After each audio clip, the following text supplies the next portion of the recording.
वो जाकर के अपने स्कूल, ज्यादातर के तो बच्चे प्राइवेट स्कूलों में, कितनों के बच्चे पढ़ रहे हैं हाथ उठाइए जरा, जिनके बच्चे प्राइवेट स्कूलों में पढ़ रहे हैं। अरे तुम्हारे नहीं तो पोता पाती पढ़ रहे होंगे। तो सब प्राइवेटों में पढ़ा रहे हैं। गवर्नमेंट में पढ़ाने वाले हाथ खड़ा करियो। गवर्नमेंट में तो मुश्किल से 10% भी नहीं पढ़ा रहे। तो भाई गवर्नमेंट वाले बोर्ड तो हम बदलने की बात, वो क्योंकि उनका तो अलग कानून रहता है गवर्नमेंट वालों का। प्राइवेट वाले तो सारे के सारे भारतीय शिक्षा बोर्ड से संबद्ध हो सकते हैं।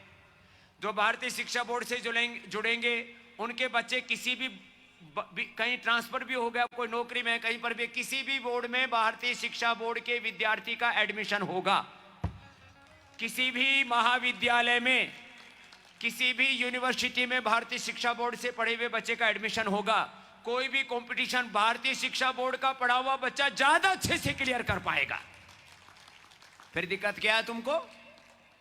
बस दिक्कत यही है, भारतीय शिक्षा बोर्ड में पढ़ने वाले बच्चे अंग्रेजों के गुलाम नहीं होंगे। वो अंग्रेज नहीं होंगे खून से, विचार से, संस्कार से, आइडियोलॉजी से। वो स्वाभिमानी होंगे, वो बच्चे पुरुषार्थी होंगे, वो पराक्रमी होंगे।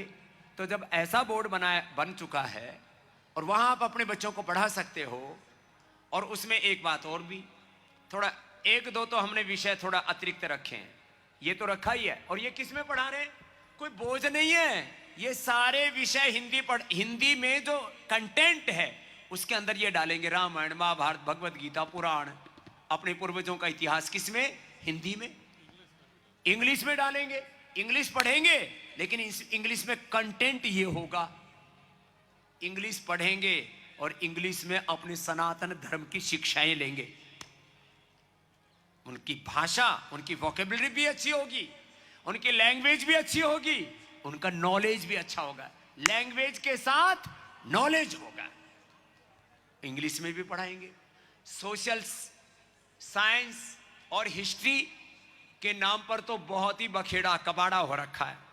जैसे बता रहे थे, अकबर महान है, जहांगीर महान है, औरंगजेब महान है, जिसे अपने भाई का सिर काट करके, जिन्होंने अपने चाचा तामों को मार करके सिंहासन हासिल किया, जिन्होंने अपने बाप को कैद में डाला। बहुत बुरी हालत हुई। इन मुगलों को तो महान बताया गया।